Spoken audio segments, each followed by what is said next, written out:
Mga ka-DIY, welcome back to our YouTube channel. So for today, meron pala akong ipapakilala sa inyo na napakagandang watt and battery meter. So battery meter, watt meter, voltmeter, lahat na siya. Pwede rin siyang capacity meter, mga ka-DIY. So ito ay nabili ko sa Shopee. Perfect na perfect nga to sa mga power station, mga ka-DIY. Kagaya nitong ginawa ko. Ito, papakita ko sa inyo kung gaano siya kaganda. So ayan, buhayin ko lang. So, 'di ba? Ang ganda ng watt meter na 'to, mga ka-DIY, volt, amps, tsaka watts. Meron ka pang capacity, mga ka-DIY. And then pwede mo siyang gamitin as battery meter. So, hindi ko pa nagagawa 'to ng video, pero abangan nyo. Maganda yung power station na 'yan. Pangtapat natin sa mga available sa market kagaya ni EcoFlow. So, ito ay mabibili lang din sa Shopee. Link andyan, mga ka-DIY, o kaya click nyo lang yung dyan sa video, product. Ayan ay YouTube shopping, pwede nyong i-link para mabili nyo tong product na to. So ito, meron siyang input. Yung input niyan, dyan yung ikakabit yung battery, at output, dyan naman yung load. Itong nasa baba yung output. So ipakita ko sa inyo, kagaya nga nun. So lagyan natin ng supply. So ayan o, 12.87. So meron akong supply kasi dyan, yun yung nakikita niya. Meron pa siyang built-in na thermostat, mga ka-DIY, no? Kasi meron siyang temperature sensor sa loob. Tapos pwede nyo iset yung ano nyan, ilong press nyo lang tong up. Ayan, no? Pwede nyo i-clear yung data. Ito yung okay, no? Ito yung pang select yung taas. So ang okay, itong nasa baba, exit. So ulitin natin, long press.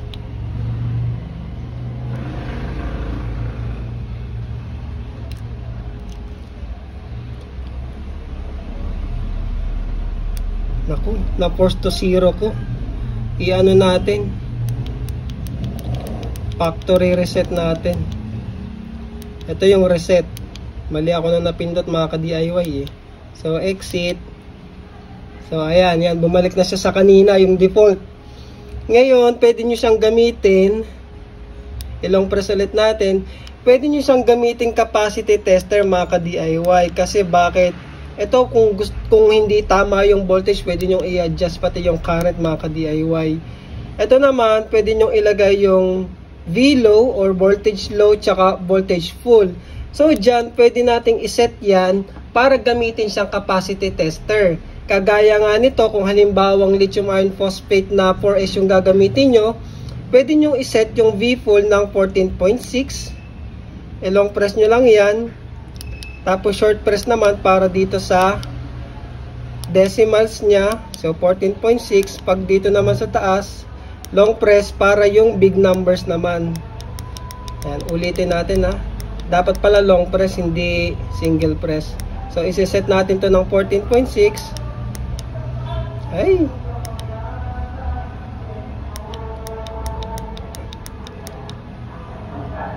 So iset natin ng 14.6.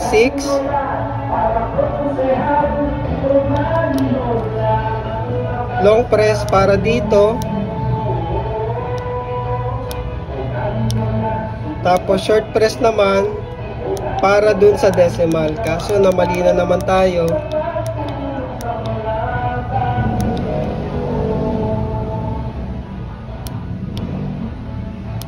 So ayan. So, pwede nyo siyang iset ng 14.6. Tapos, yung cut-off naman, pwede nyo iset ng 10 volts. So, pag na-reach nyo na yung 10 volts at saka 14.6, so, yun yung capacity testing natin na pwedeng gawin, mga ka-DIY. So, ipapakita ko sa inyo kung paano. So, iset lang natin yung 10 volts. Okay na yan. Basta ang iseset nyo lang is yung full voltage at saka yung 0% voltage o yung 10 volts, mga ka-DIY. Kung sa 4S nga na LiPo. So, paano natin siya gagamitin as capacity tester? Ipapakita ko sa inyo kung paano. May mga simpleng kailangan lang tayo para gawin siyang capacity tester. Kung hindi nyo siya gagamiting voltmeter ha, kagaya ng ginawa ko sa power station na to na nandito, mga ka-DIY, pwede siyang gawing capacity tester. So, ang gagawin natin, ayan, ipakita ko sa inyo yung wiring diagram. So, andito yung ating meter. Yung taas, yung kinabitan ko ng battery, dyan nyo ikakabit yung battery for testing. Halimbawa, ganito, o kaya iba pang 12 volts na battery, 12 volts na battery mga ka-DIY. Halimbawa ito, dito nyo yan ikakabit sa taas. Kasi siya yung for capacity testing. Isiset nyo nga lang yung full voltage at saka low voltage. 10 volts at saka 14.6 para sa lithium iron phosphate na 4S. Tapos sa load, kailangan natin ng dummy load para ma-discharge yung battery at ma-measure natin yung capacity test. Yun kasi yung way para malaman natin yung actual capacity niya, ay kailangan natin i-discharge yung laman niya mga ka-DIY gamit nga yung dummy load. So meron tayong gagamitin na dummy load. So kung nakikita nyo dito, meron akong 3 set ng resistor. So ito yan. Ito para dito. Ito naman para dito. At ito para dito mga ka-DIY. So mga load resistor yan. Wala lang naman silang gagawin kundi i-convert yung energy ng ating battery into heat energy. So gagawin niya lang ang init mga ka-DIY. So, lalagyan lang natin ng mga switch. Halimbawa, ang gusto nating i-discharge sa kanya ay 10 watts. I-on lang natin itong isang resistor na to. Kasi nga, yun, doon dadalo yung ating kuryente. Tapos, yung fan pala, nakakabit lang yan din dyan para cooler nung ating mga resistor, mga ka-DIY. Kung halimbawa, gusto nyo naman i-discharge ng 20 watts or mas malaki yung battery, ito naman yung i-on natin, mga ka-DIY, yung pangalawa. Kasi magdi-discharge yan ng 20 watts itong isa na to. So kung halimbawa gusto nyo naman ay 30 watts, i-on natin tong dalawang resistor mga ka-DIY. Ipaparallel lang natin sila. Nang nakikita nyo dito, nakaparallel lang sila. Magdi-discharge na yan ng 30 watts mga ka-DIY. Kung gusto nyo naman ng 40 watts, itong dalawa naman ang ating ipaparallel. Ito naman ang ating isi-switch mga ka-DIY. So, magdi-discharge na yan ng 40 watts. Kung halimbawa naman gusto nyo is 50 watts, kagaya nga nitong nasa aking drawing na to, i-on lang natin lahat yung switch. Kasi nga, bawat resistor na yan, merong discharge wattage yung mga yan. So, ito ay 10, 20, 20. So, kung naka-on lahat yung switch, meron tayong 50 watts na discharge. So, paano ba malalaman kung ilang watts dapat yung gagamitin? Usually naman mga ka-DIY, kung halimbawa yung inyong battery pack ay maliliit lang, i-compute nyo yung watt-hour capacity. Halimbawa, kagaya nito, 5Ah, diba 5Ah lang to, times 12.8, yung nominal voltage niya, meron kang 64 watts. 64 watt-hour. So, i-divide nyo yan ng 8 hours para yung standard na discharge. So, kailangan mo mag-discharge load ng 8 watts. So, alin ba yung pinakamalapit? So, ito lang yung gagamitin nating resistor para i-discharge siya. Kung halimbawa, meron ka namang 20Ah na battery times 12.8, 4S din 20Ah, mas malaki lang dito mga ka-DIY. Meron kang 256 watt hours, divide natin ng 8 hours. So, 32 watts ang gamitin mo. So, ito, i-on nyo tong dalawa na to mga ka-DIY para i-discharge siya in 30 watts mga ka-DIY. So, makukuha na natin yung capacity niya. So ngayon, actually pwede na yan eh. Iwa-wire lang natin yan mga ka-DIY. So yung output positive, dito na yan pupunta. And then yung negative ay dito sa tatlong terminal na to. Papadaanin lang natin sa switch mga ka-DIY. At saka yung fan, i-connect lang natin din para at least once may supply tayong battery dyan na for testing, gagana yung ating cooling fan. Pero gusto ko, dito ko na lang siya ikakabit sa gitna mga ka-DIY. Itong isang wire na to, 'di ba? Kita nyo rekta. Dito na lang natin 'yan ikakabit sa gitna. Para kapag 10 watts lang, hindi na mag-o-on yung cooling fan. Pero kapag nag-test ka ng 30, 40, 20, 50, gagana yung ating cooling fan. Dito ko siya ikakabit. Dito. Yan. Basta para pag in-on natin yung switch nung nasa gitna, gagana yung ating cooling fan. So, maganda mga ka-DIY, ilagay natin siya sa case para malinis. So, ayan, gumawa na ako ng case. Ito yung cooling fan, 4cm by 4cm yan. So, binutas ko na dyan. Ito yan yung fan. Tapos, yung tatlong switch, sabi ko nga, ito yan. 1, 2, 3. Para doon sa tatlong resistor mga ka-DIY. Tapos, dito na natin ilalagay yung ating, para gawin to, di ba, masking tape lang yan mga ka-DIY. Tapos bubutasin nyo lang. At syempre gagamit kayo ng ganito para ma-perfect nyo yan. Kasi mahirap Medyo mahirap lang kasi magbutas eh. Pero depende naman sa case na gagamitin nyo yan. Meron namang malalambot na case. Pero kapag ganitong case kasi medyo hard case to. So dito natin to ikakabit. Yan. So swak na swak, diba? Tapos dito, ito yung kakabitan natin dito. Yung para sa battery na itetest natin. So itong terminal na to, ikakabit natin dito sa ating battery input. At ito, negative dito sa battery input. Yung output naman, yan na yung papunta sa ating resistor at saka sa switch. Kasi load na yon para matest natin yung battery gamit itong ating DIY battery meter mga ka-DIY. So, painitin ko lang yung panghinang, tapos ipakita ko sa inyo kung paano siya ikakabit. So, mga ka-DIY, banggit ko nga yung kanyang battery input, yung sa may bandang taas. Diyan natin ikakabit to kasi ito yung magiging terminal natin para sa mga battery na itetest natin. Tapos yung resistor naman, kinabit ko na siya dito sa mga switch. Kita nyo, tigi-tigisa. Ito yung isang malaki, yung isang 20 watts at saka yung 10 watts.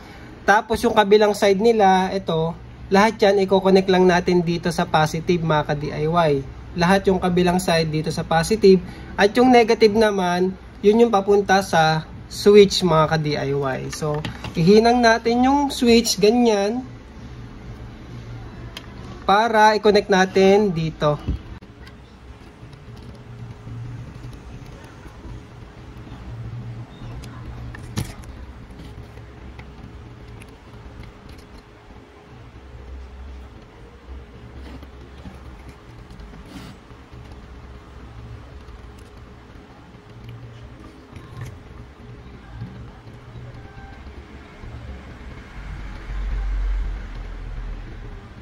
Ito yung murang version ng capacity tester na to mga ka-DIY. Naalala nyo ba yung si A-Torch? Yung aking ginagamit na pang battery capacity tester ito. So ayan. Ito medyo pricey kasi to. Kaya gumawa ako nito. At least meron na kayong DIY tester mga ka-DIY. So ayan. Nakabit ko na yung negative. So nakahinang na yan. Yung mga negative is nakakonect na sa switch papunta sa mga resistor. At yung kabilang side, ikakabit na natin dito. So, tabasan lang natin. Then, isushoot na natin sa negative output ng meter. Kasi sa output, syempre, dyan ikakabit yung pinaka-load natin.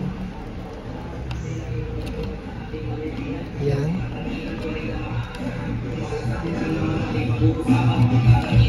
And then, yung positive naman mga ka-DIY, papunta dito sa positive. Ito, papunta dyan.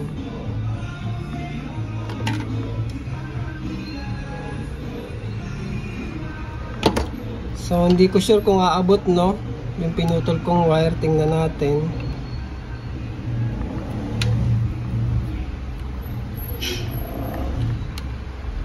So, dapat umabot dyan. Yan.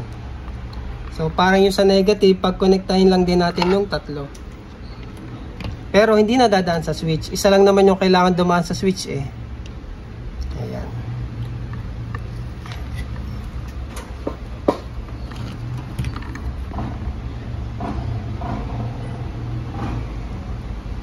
Maganda tong meter na to mga ka-DIY. Sayang nga ngayon ko lang to nakita eh.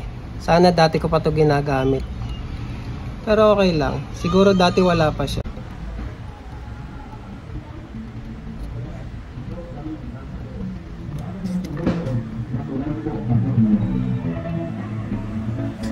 So ayan, connected na yung mga positive ng ating resistors mga ka-DIY. So pipili ka na lang sa switch na to kung alin yung ating papaganahing resistor as load. Tapos ikabit na rin natin siya dito sa terminal. Medyo mahaba, no? Pwede ko pa siyang bawasan.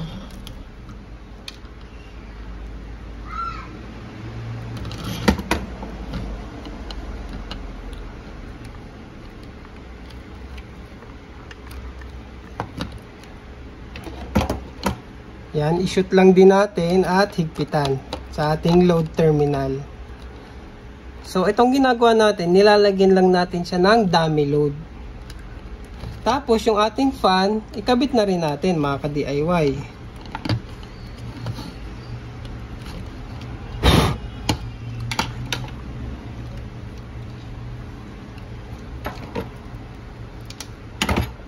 Yung negative dito sa gitna, sabi ko nga kapag 20 watts, gagana siya.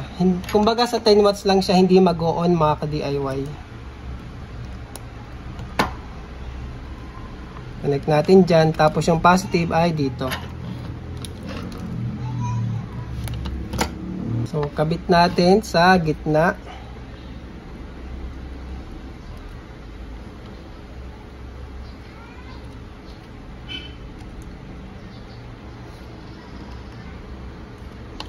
And then yung positive naman ay dito.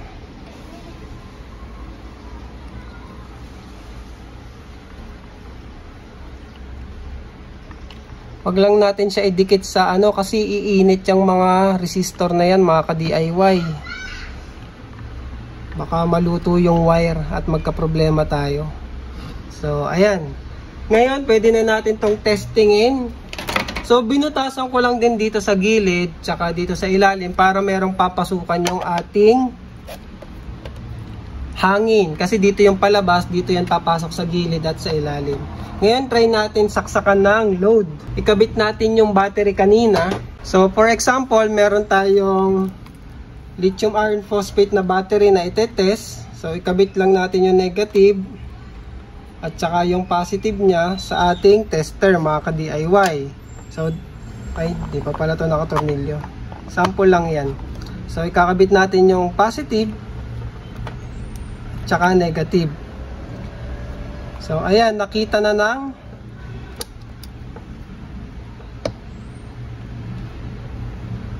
so, naka-on pala yung mga resistor.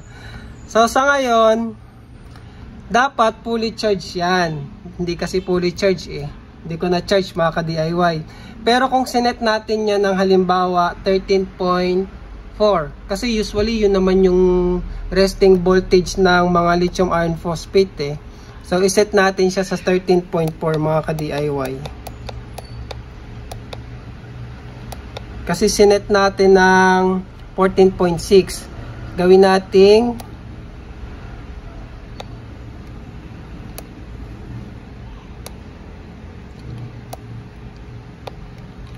13.4.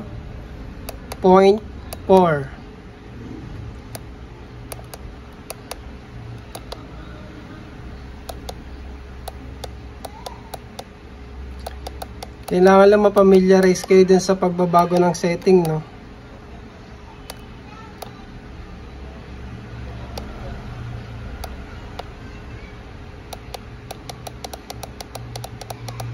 Medyo nung una kinakapa ko rin to eh. Long press para yan. So 13.4 na siya yung ating full voltage. So sa 13.4 100% siya, and then yung cut off natin sa 0% is 10 volts mga ka-DIY. So pwede na yan. Exit. Ayan. So nakikita nyo meron tayo ditong resistance at saka watt hour at saka AH. I-reset din natin yan mga ka-DIY. Para i-reset yon, kailangan i-data clear. Ayan. So, data clear na siya. Tapos ito, iset din natin ng 0. Kasi dapat wala pa namang nakakabit. Battery lang talaga. Iset natin yan ng 0 amps dapat mga ka-DIY. Sa una lang naman to para lang accurate. So, dapat mag 0 amps yan. Ayan. Tapos, yan. Pwede na nating i-exit. Ayan. So, naka-0 na yung AH, 0 yung watt hour, tapos 12.8. Yan. Check natin kung tama na ba yung 12.8 gamit yung ating meter. Kasi minsan baka kailangan din natin i-adjust kasi unang gamit. Check natin sa ating tester. So, dito, 13.36. So, i-adjust din natin yung ating meter mga ka-DIY. 13.36. Punta ka rin dito sa voltage, adjust naman, long press, 13.36. 13.36, no? Sobra.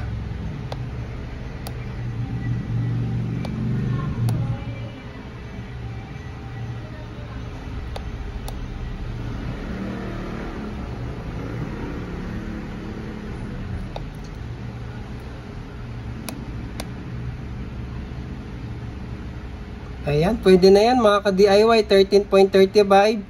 So, exit na natin.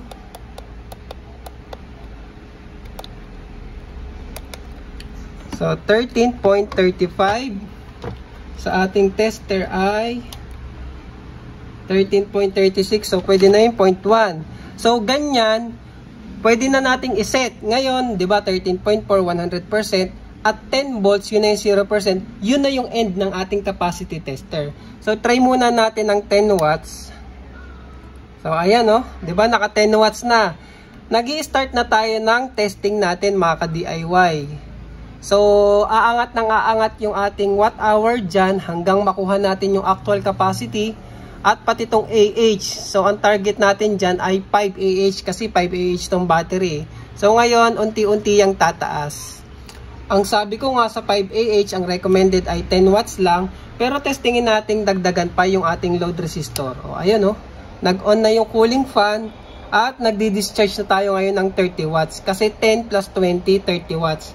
Pero kung halimbawang 20 lang. O, ayan, 20. Pinatay ko yung isa. Isa lang yung in-on ko. So, discharge tayo ngayon ng 20 watts mga ka-DIY. Kung halimbawang gusto nyo naman ng 40, so, dalawa, 40. O, ayan, no, 40. Tapos, kung halimbawa naman 50, i-on natin tong isa pang switch. So, 50 watts na yung discharge natin, mga ka-DIY. Di ba ang lakas bumagsak? Ganun talaga yan kapag nagdi-discharge kayo ng malakas, tapos yung battery maliit lang. Babagsak talaga yung voltage. O, di ba? Biglang magre-rebound yan. So, ayan. Goods. Ayos na yung ating DIY capacity tester. Dami dumadaan politiko, no? Pasensya na kayo mga ka-DIY. Kanina pa ako nadidistract ng mga dumadaan na politiko na yan. Mga jingle. So, ayan. Goods na yung ating DIY capacity tester. Ongoing test na siya ng ating 5AH battery. So, discharge tayo 10 watts. Goods. Dito yan ma-update ha. Pag nag 0% na siya mga ka-DIY, ibig sabihin tapos na tayo. Yun nga lang, wala tong auto cut off. Or di ba pag nag 0, mamamatay na yung ating test. Wala siyang ganun mga ka-DIY. Tuloy-tuloy lang siya hanggat kaya pa nung battery. Kaya bantayan nyo na lang din. Siguro kapag nakita nyo malapit na mag-0, na-estimate nyo na yung actual capacity niya dito mga ka-DIY. So yun lang para sa project na to. Para sa video na to. Sana natuwa kayo at nagustuhan yung ating DIY portable na battery tester. O diba? Goods mga ka-DIY. Recommended pala to sa mga 12 volt battery ha. Tsaka yung mas mataas pa mga 24 volt. Kapag dun sa maliliit, try natin. Alam ko hindi niya kasi kaya i-test yung ano eh. Ito halimbawa. Kasi yung resistor na nagamit ko dito ay para sa mga ayun. Hindi nga kaya nung ating medyo mababa kasi yung voltage so hindi mag-o-on yung ating meter. So, recommended to sa mga 12 volts. Dapat kasi lalagyan mo siya ng external power supply. Ito. Kapag gagamitin mo siya sa mabababang voltage na battery. Since hindi ko ginamitan ng external, ito pala. Since hindi ko ginamitan ng external power supply, hindi ko siya magagamit kapag below 12 volts mga ka-DIY. So, kung gusto nyo gamitin yung ganon, magte-test kayo ng isang pirasong ganito, lagyan nyo ng external supply yung meter para magamit nyo. So, ang design nito pang 12 volts pataas mga ka-DIY. So, yun lang. Maraming salamat and thank you for watching.